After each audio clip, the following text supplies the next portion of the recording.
We have set out to have a program here where any of us who work here would feel comfortable being transplanted ourselves. It doesn't matter who the competition is. If you wouldn't go there for your own treatment, why would you send a patient there? And I felt comfortable from the beginning that the care that we give here is second to none. And I think that that's really the standard of what we do and what we want to do.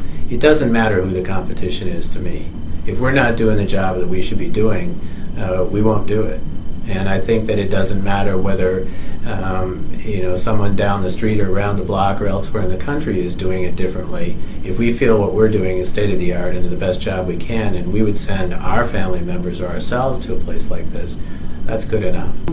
I've done this because I believe in the procedure. I mean, it was been a part of my training ever since I was a hematologist, and so it's something that I've always found fascinating and interesting and worthwhile to do. As a side benefit for me, I get to meet some pretty amazing patients. And, that's always been the generator for me for getting up in the morning and, not going to bed at night. But I think that I am constantly impressed with the courage of our patients and the ability to take chances to get better. And the families and the support that they have makes it worthwhile for all of us. It's hard work. It's harder work for them, but it's hard work for all of us. And I think it's an important thing to remember when things aren't going so well.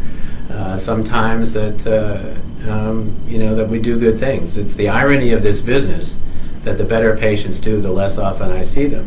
And so what you tend to have is a lot of people who are really sick that you see a lot, and the people that are well are out living their lives, which is the way it should be. But I think it's important to take pleasure in the successes as well as understand the limitations of what you do. And I'm constantly aware of the latter. I think it's sometimes hard to remember the good that you do because people are out there living their lives. But it is always good for us to see people who bring children in that were born shortly before their transplant who are now going to college. Yeah. And that kind of satisfaction is something that you just can't buy otherwise. So it's an important part of what we do, but patients have always been the first part of what makes me do what I do. And I think it motivates everybody on the team. It doesn't matter whether people never lay eyes on a patient, whether they're data managers or people that are processing the cells. I mean, if the only contact with the patient is their stem cells, people are still motivated to do the best job they can because they know, just like I do, that every part of this is important and none of us is any better than the weakest part of what we do.